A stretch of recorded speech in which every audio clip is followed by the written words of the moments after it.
Welcome in, fans. Another episode of the Two Line Pass podcast. I'm Randon. Here with me is Dustin, back from his undisclosed upper body injury, which turned out to not be very serious at all. However, Ryan still down and out with his undisclosed upper body injury. But Dustin, while you were gone, you missed a lot. It was horror. It was disaster. Talk me off the ledge. Dustin, I'm losing my mind here. How are you doing tonight? I am in sports fan hell. Like, and it's not even just Utah Hockey Club. Like I don't know, like I don't think I've gone over this before, but I'm just gonna give you a quick rundown of who I am a fan of, okay? I am a Seattle Mariners fan who, like, they were good enough to give me hope, and then they sucked. I am a Dallas Cowboys fan. They suck. I am, like, luckily enough that I just accepted the fact that the Utah Jazz are going to suck for this year and probably at least a handful of years after this. So I've mentally disengaged from it, but they suck. I am a University of Utah football fan. They went 0 for October and they've lost four straight and they just can't do shit. And I don't even have basketball to look forward to. They're picked to finish dead last in a 16-team conference. And now, like fool's gold at the beginning of the year, like, oh, look, Utah Hockey Club, like my bastion of, like, faith. This is where all of my hopes and dreams are going to be fulfilled. We're like, we're great, we're good, we're young, and we're awesome, and we're fast, and we're skilled, and we're winning, and it's awesome. We beat the Rangers, we beat the Islanders, we beat the Bruins. Yes, everything's going good. And then, surprise, surprise, wait, this is the fucking Arizona Coyotes. We suck too. And just like, guys, my athletic career is over. I'm living vicariously through all of these teams, and they all suck all at the same time, and my life is in shambles. I am in hell. I need something to save me. So I went through and I've been, like, looking at I'm finding reasons to lull myself into a sense of hope. So I have a couple of examples and we'll get there, but I have reasons to be hopeful for the future. So I'm going to do my best to pull myself out of this depressive spiral, and we're going to get through it together. So it's going to be okay. Thank you. I do feel better. I feel like we were on a ship with the Utah Hockey Club, and then the beautiful mermaids, they were singing to us and they were showing their flowing hair, and we sailors, we were like, yes, this is paradise, and we went, but they were tricky sirens, and then they crashed our ship amongst the jagged rocks and the lightning and the thunder crashing around us and the waves, and now we're drowning, but you, Dustin, are a little boat, a little life raft, and I'm going to cling to it and ride this out, because there are bright spots. I know I said panic. I know I said hit the panic button. If we lose to the San Jose Sharks, hit the panic button. But we don't need to necessarily completely abandon ship. We just need to repair significant portions of the ship. And we'll discuss exactly what parts those are. But yeah, it was an exciting first few games. Ryan described it as a high he'll be chasing for the rest of his life, and it seems like maybe we'll be chasing it for the rest of the season, but not ever get there. But this is the reality, maybe. And I allowed myself to be blinded that a 2 wins, 1 loss, 2 wins, 1 loss, that kind of thing was going to be good enough. And now it seems like 1 win, 2 losses, 1 win, 2 losses is kind of going to be the best we can hope for. But that still leaves us on the outside looking in. And I was thinking about it. I was saying, why does this hurt so much, right? Like, practice gratitude, Randon. You've got a team in Utah now for the first time, an NHL team. Practice some gosh dang gratitude and be thankful for what you have. And then I was like, no, because we don't have like we're not the Toronto Maple Leafs who are just perpetual, they're going to screw up, but they've got the history behind them, right? They're a storied franchise, and their screw up is like of epic proportions. We may not even get a chance to screw up in the playoffs like Toronto does every year. We don't have a historical, lovable losers type where you kind of root for them, like the Minnesota Wild, where you're like, go get them, Tiger, but they're never going to do it. But you cheer for them. Arizona I described as, Dustin, you and I both played NHL EA games. Tell me if this is accurate. The Arizona Coyotes existed so that you could replace them with your own custom made franchise in the game. Am I Yes, way off base there? which is what we are. We don't even have a name yet. Like we're basically just you choose a name, and it's like you can choose where you're from, and like you can pick a stock name, and then you get this boring stock logo, and just you pick cool colors, and you have your team, and then you go and you trade for who you wanted, and yeah, that's what we are now. We haven't even found our footing. Mm-hmm. But I think part of the reason why we're so like down right now is just how it happened that it's 4 in a row, and it's like it's come so like in succession. Like Mm-hmm. if it had been like a win and then a loss, and then 2 wins and then a loss, like, and we were trading off, it's like, okay, like we're up and down. This is what we expected, but like and to cap it off with being the first win for that glorified ECHL team that we talked about, like barely NHL level talent. And like I admittedly did not watch the third period. I laid my head on my pillow after a long day of work at 4-1, thinking, cool, we're off the schneid, the losing streak is over, we're up 4-1. There's no way we blow that in the third period against this team, no way. And then wake up to the news in the morning like, another one, and just it's all an avalanche of suck at the same Mm-hmm. time right now. But speaking of the Avalanche, we have the same amount of points as them. We're only 4 points back of the Stars. Like, as bad as it seems, we're not that far off from being okay. Like, that's 2 wins. 2 wins, and we're right there. So, I mean, that's all it takes. Yep, that is the hope that we will carry through. And I do like that you mentioned a little earlier that we are past our athletic prime, if we even had it. I never really had an athletic prime, lanky kid all my life. But we do live vicariously through athletes, because let's just take a look around what's going on around you. We're currently in, for the one non-American listener that we have, some random person that this is the only podcast they can get access to. We're in the midst of the presidential election cycle, and it's a lot of crap going on in the world, and we need the sports. We need it, which Yes. makes this losing streak and all the other sports also in a tornado and whirlwind of suck. It makes it hurt more, even though we have bright spots, we have optimism, we've both got them. Dustin, let's go through some of the bright spots, why fans don't need to panic quite yet, and then I'll sprinkle in some why they still need to panic. Okay. I'm not going to go through every team in the league, but I'm going to talk about. I mean, obviously, the Edmonton Oilers, Stanley Cup. They made the Stanley Cup Finals last year. They ultimately lost, but they ran all the way through. They beat my Stars. Like, really good season for them.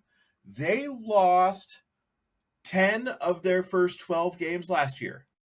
I mean, they had, I believe, 5 points after 12 games. Like, things looked really, really bad. And then they went on to win 3, 6, 11 of their next 14. So just at the drop of a hat, things can change. Who won the Stanley Cup Finals last year? The Florida Panthers. At one point, from March 14th to April 6th, so that's almost a full like calendar month. They lose 4, 6, 8, 9 out of 12 games. Like they went almost a whole month only winning 3 games that entire month. And what do? They're friggin' hoisting Lord Stanley's Cup aloft their cabezas and drinking from it and hanging rafters in the first game of the first hanging banners from their rafters the first game of the season this year. The Dallas Stars, you know, I love my Dallas Stars. They went through a period where they lost 6 out of 7 games last year, multiple ones in overtime. So they lose. The Boston Bruins, they lose 6 out of 8 games, and then they have another one where they lose 4 out of 5 just right after that. And then after that, what do? They go and reel off 7 out of the next 8. They win 7 of the next 8. So it's a game of streaks. Teams get streaky. Teams will lose. Teams will win. It'll be fine. We're getting off the schneid, and when we do, we're going on a winning streak, and everything's going to be fine. And everybody's going to be tuning back into the Two Line Pass podcast, saying, "Yes, I want to relive that win. I want to relive everything that we just went through. It's going to be amazing. Hope wins the day." Love it. And while you're, reliving it with us, and follow us on Twitter at the Two Line Pass. Now, if we look at the standings, like you said, that last year a lot of teams were pretty awful to begin the season. A lot of teams that ended up doing very well and winning Lord Stanley's Cup, and also going and eventually losing Lord Stanley's Cup. Is this prophecy? Did Utah have to lose to obtain the promised land? We are tied for the second wild card spot in the West, okay, with 10 points. We're on the outside looking in, but those 3 teams all have 10 points. The Colorado Avalanche, the vaunted Colorado Avalanche, which mopped the floor with us, have the same amount of points as us. Guess who has less points than us, Dustin? Those Edmonton Oilers, the same Edmonton Oilers who went to the Stanley Cup Finals last year with a very similar roster. Some say they even got better because they traded Cody Ceci away and gave him to the Sharks. We're ahead of them in the standings. They only got 9 points, those bums. I mean, come on now. Let's look at, if we look at the Western or the Eastern Conference, the Pittsburgh Penguins, they've won like 4 Stanley Cups with Sidney Crosby, maybe only 3. I hate them. They only got 7 points, the bunch of bums. Washington Capitals, they got one of the best offensive players in the world. Only 10 points, bunch of bums. Boston Bruins, Montreal Canadiens. Have 12 now. Oh, do they? Caps have 12. They won tonight. Son of a bee sting. Anyway, point is, those are some Bruins. Pretty. The Bruins have 9 points. Bums. They're one of the best tenders in the league, and they have 9 points. Yep. What a bunch of bums. Can't even get to the 10 point, right? But guess who can, guys? Guess who can get to 10 points? That's right. Your Utah Hockey Club. Yep. And they only needed 10 games to get there, too. That's a point per game. If you are a player, you're happy with a point per game average, aren't you? That's 82 points. You can get 82 points at the end of the year? That is 6 more than we had last year. So improvement. Well, but let's see, 82.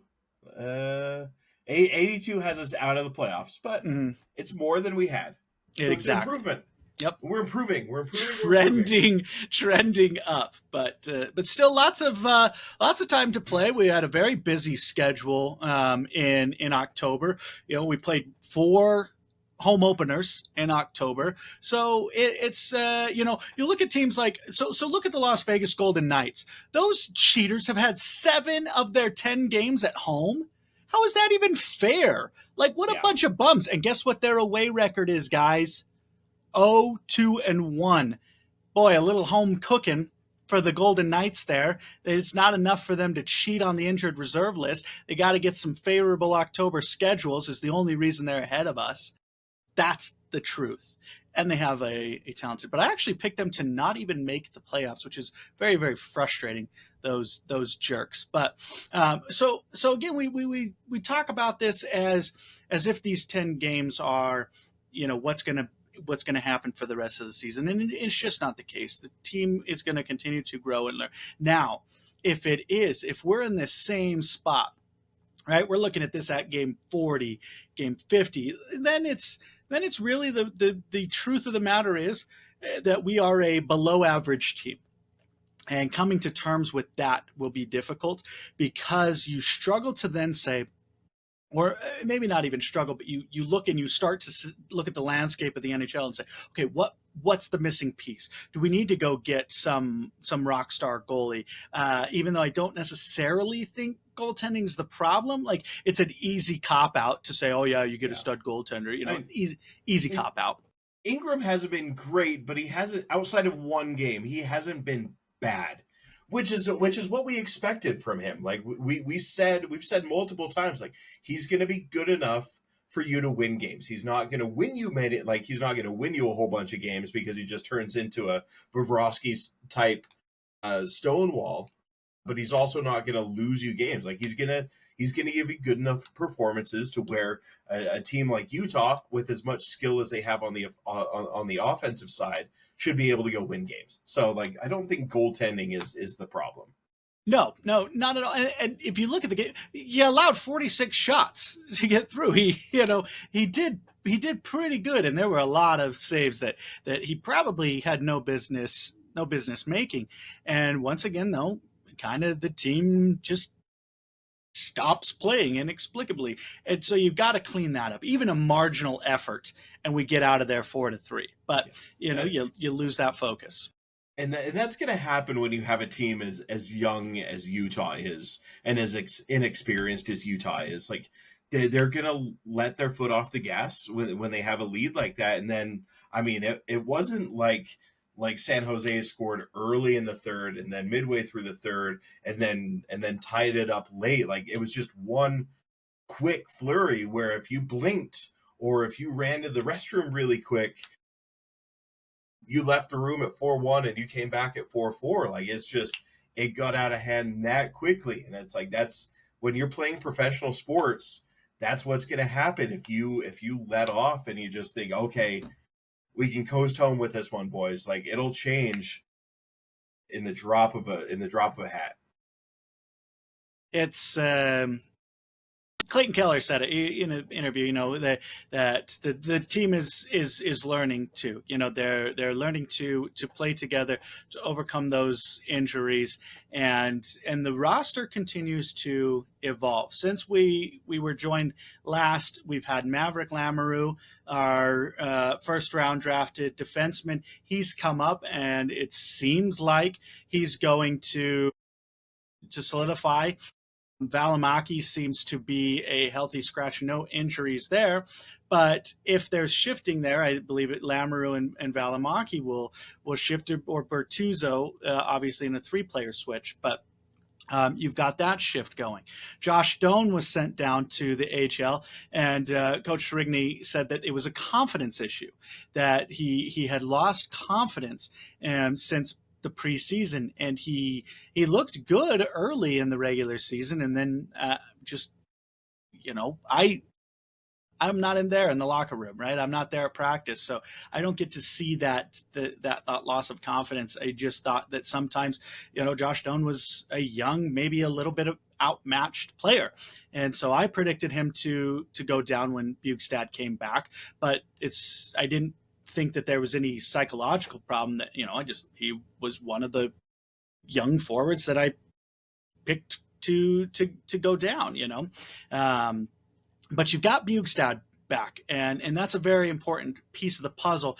But you've still got Coach T playing with these line combinations that I'm hoping he's done. You heard me talk in the post game that I hope he's done with the line combination shifting, at least in a major sense. I hope he picks whether it's Liam O'Brien, whether it's Carcone, whoever it's going to be. Kyler Yamamoto is back in the AHL, but whoever's going to be that fourth line guy, pick with them. Let them run for 6, 8, 10 games and see what you've got. You don't need to.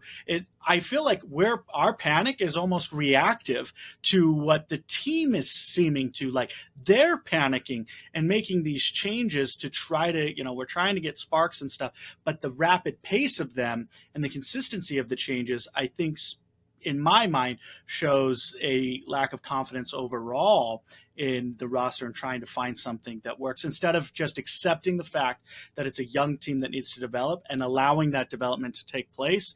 And maybe that was an unfair pressure that was placed on Coach Trigny with the offseason moves to declare, okay, the rebuild is over. We're now ready to compete. Maybe that was unfair. Maybe we weren't quite ready to compete. But if we get over that, then that's the positive, because then at that point, at least we know, right? We can start to establish the patterns of where are the 100% weak spots. There's no argument. There's no cop out. There's no excuses. Here's the things that are bad. And then you can start to look at, okay, is there a free agent out there that can correct this? Is there some sort of trade out there that we can make and bring in a guy or send away a negative influence or anything like that? But that can only be found through consistent playing time. And we'll see if we can get that. Hopefully we can. But so that's a bright spot if it is allowed to continue and push forward. And I think that the changes that we made to the first line, especially on the offensive side, those seem to have worked. Like Utah got back on their goal scoring train. Like they were able to score goals against San Jose. I do agree with you that they really need to figure out what they're going to do with like the third and fourth lines, instead of like, we're going to bring in Yamamoto, we're going to bring in Liam O'Brien, this guy's going to be a healthy scratch, that guy's going to be a healthy scratch, this game it's this guy, this game it's that guy. Like, you have to let them get used to skating with the same teammates on the same line. Like, it's going to throw you off a little bit if one game you have Liam O'Brien next to you, and then the next game it's someone else. Like, it's not building chemistry. And I think once you get that figured out, and you find the lines that you feel comfortable with, and you can go a stretch with keeping those lines the same, then you can identify, okay, we have to fix this issue. This is the glaring hole on this roster.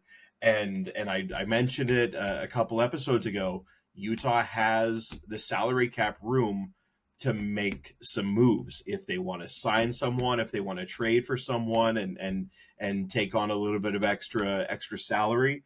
They can make those moves because they have that room under the cap. So just figure out the lineup, figure out what you're going to do with it, especially the third and fourth lines.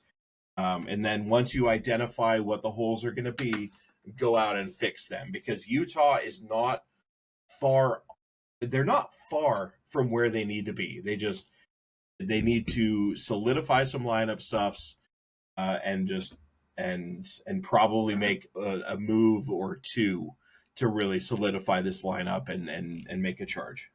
Absolutely. And looking to the future and being optimistic, this is something we talked about in the preseason, whether Logan Cooley was going to make the jump to the first line center, right? We had our questions going into the season if Barrett Hayton was the true first line center, if he was going to be able to fill that role. Now, early, he seemed to be filling that role well. A couple of goals, tipping through shots from Sergachev, and then kind of just stalled, right? Of that first line guys, right? Schmaltz continues to rack up the assists, and Clayton Keller's racking up the points, and Barrett Hayton kind of just stagnates.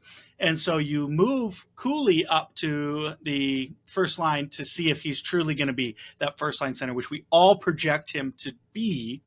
And then you move Gunther up. So now you have three extremely fast forwards on your top line, including your two top scorers, which is going to be great. You're going to allow Cooley to be a playmaking center and allow the two wingers to really put up points. What that does is what you saw is now you allow Nick Schmaltz's playmaking ability unlock the offensive potential of Matias Maccelli. who we all projected to go over his 50 goals over under, or not 50 goals, but 50 points. But hadn't done much. Hadn't done much because he was stagnating on the fourth line. But now he's solidified, hopefully, on the second line. And you get Barrett Hayton, I think, in a less pressure intensive center position in that second line and allow him to just be a big body up front. Let Nick Schmaltz be the playmaker and let Matthias Michelli put pucks in the back of the net. And then, like you said, it's the third and fourth lines, though, that we hope that don't get juggled, because they're not going to be the ones that, you're not going to want all your points to come from them, but you're going to want production out of those guys. And we have the guys for it, right? We have the talent there. You move Lawson Krause, you got a guy like Lawson Krause who's moved to the third line. Like, that's if you're a team, that's a good problem to have, somebody as talented as him on your third line. Jack McBain did great on the second line, and now a physical body on the fourth line. So you've got talent through all four lines. You just got to develop it and give it some time. But so there's some good points to be optimistic. Before I go straight to Mayor of Negative Town, Dustin, are there any other bright spots for the future? Some areas of optimism to maybe, instead of the dead sprint to Negative Town, I just casually stroll to Negative Town. I think the best way to find optimism is that through this losing streak, a lot of the issues were on the offense. And this team is extremely gifted offensively. Those issues are not going to stay around. They're going to get fixed just naturally based on how good this team is on that side of the ice. Things will turn around. I like it. So now I'm not in the dead sprint. I'm not doing my 40-yard dash into Negative Town. But I do want to point out some problem areas, right? We've discussed these before. And the one big problem area that continues to hamper him is penalties. They're third in the league, no longer league leading, which is phenomenal, but they are third in the league in penalty minutes. Now, here's why I think that's maybe it's manipulated that we're not, because we don't have a lot of fighting majors. We don't have a lot of misconduct minutes to throw off those. Like, a lot of ours are minor penalties that we're giving up. So obviously we have to clean that up, because not only are we taking too many penalties, our penalty kill has been mediocre with the penalty kill. We are not dead last, but we are in the bottom half of the penalty kill. I'm getting it right now. So 76.9%, basic 19 of 32. So right on the wrong side of the bottom half. And so you've got where your penalty kill it's been like a roller coaster for us, where we kind of expected the season not to be the straight up, straight down. The penalty kill has been this roller coaster of sometimes it's really, really good, and sometimes it's just complete liability. I think there's only been 2 games that we haven't allowed a power play goal. The first game, and then the game against Boston, where we killed like 7 penalties. It was ridiculous. So phenomenal there, but obviously needs improvement. And then on the other side of the special teams that needs even more improvement is the power play percentage, where we are firmly in the bottom half of the league, only at 14.8%, which is not good enough. It is absolutely not good enough in the NHL. Some of the bottom teams in the league are below us, but we are firmly in that bottom. No surprise, best power play team in the league is also the best team currently in the league, in my opinion, the Winnipeg Jets, scoring on 44% of their power plays. So they are cashing in when they have the opportunity.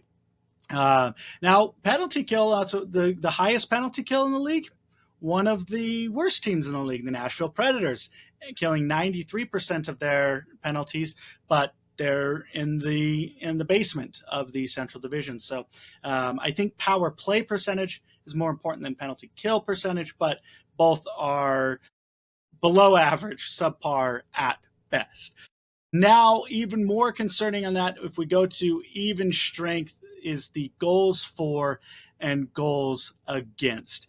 The goals for, we are on the wrong side of the halfway mark, coming in at 22 of 32 with only 2.9 goals for per game. Now, on our first few games, I mean, we felt like we were going to be 4 or 5 goals a game was going to be the average, and it was going to be incredible. And then we have goals where we just get shut out, and we just have very little offensive production, especially over the last 5 games. And the goals for has shown that. Same thing with the goals against. We're on the wrong side of the half. This one, more telling, we are 6th worst at 3.7 goals against in the league. So only 5 teams have more goals against right now, and one of those teams is San Jose that just beat us. So very much we've got to figure that out, and getting pucks on net is one of those things that's going to help. Case in point, on shots on goal. Where are we on shots on goal? 4th from the bottom. Only 3 teams shoot the puck less than us. The good news, guys, the Calgary Flames are one of them that we play. The Montreal Canadiens and the Detroit Red Wings are the only other teams with fewer shots per game than us. We only have 26.7 shots per game. And like last night, it's abysmal that you get doubled up by the San Jose Sharks. You just can't have that. You've got to get more shots through. At some point, you got to stop looking to pass first, and you've got to just shoot that puck. Right spots, though. Face-off percentage. You saw last night in that game. Matthias Michelli got his first 2 goals of the season, and both of them were just pucks that were put on net. And he puts them back in. Like he was able to clean the rebounds up and find the back of the net on those. Like, good things came from putting the puck on net. Just throw it at the net. Like, it doesn't always have to be a one-timer pass across the ice and that beats the goalie. Just put something there. Let a rebound come off of him. Let him stop. Let the goalie stop a shot with his chest and bounce back in front of him, and then squeeze it through the 5-hole. Just put pucks on net and put the garbage in. Like, if we have to, we can go all the way back and watch Mighty Ducks, or we can put trash on the ice and have all of them just put it back into the net, but just throw them on net and get the puck past the goalie. Just do it. Logan Cooley's first goal was just a puck thrown to the crease. It wasn't really a shot. It wasn't quite a pass. Clayton Keller put it in the middle of the crease, and Logan Cooley was right there to put the puck in. And that sometimes even if it's not a clear-cut shot, rebound control, I think, has been an issue for a lot of goalies this year. And if you're not able to just continue to put pucks on net and put those rebounds in, you're going to have a bad time in the NHL. So we've got to get that cleaned up. Face-offs, though, guys, we're number 1 in the land in face-offs, 56.1%. So excellent work. Which, another point, if you're putting shots on net and the goalie is making glove saves and he's freezing the puck, you get a face-off in the offensive zone, and if you're the best face-off team in the league, you're probably getting the puck in the offensive zone. Just put it on net, guys. Like, good things happen. We were outshot 46-23 last night. Doubled up, 46-23. Just put pucks on net. I'm begging you, please, just do it.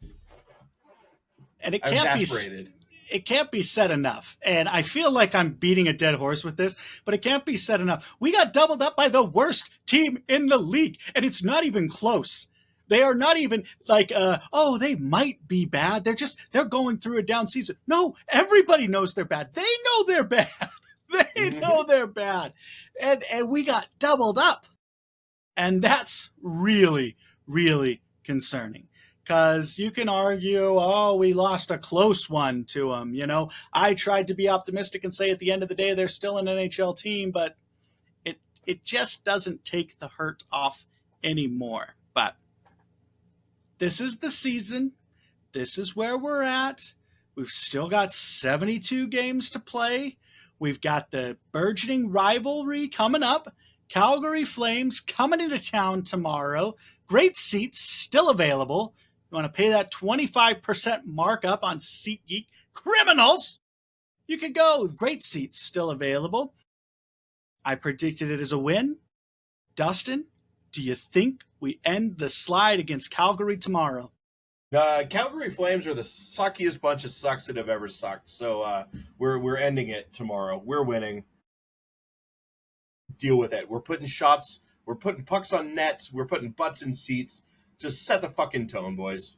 Yep, we're going to win it. You heard it here first. If we don't win, things with burritos will happen. Beefy 7-layer cheese burritos. Things are going to happen, guys, if we don't win. But, guys, we're going to be here. I said it before, and I'll say it again. Win, lose, draw. The Two Line Pass podcast is going to be there with you. We want to talk to you. We want to get your feelings. Hit us up on Twitter. Email us. Call us. I know some of you are Dustin's friends. I know some of you are my friends. I know some of you are the family. Get out there. Get around the horn. Like, subscribe, whatever you got to do. I don't care about that stuff. But what I do care about is you come out and support your Utah Hockey Club.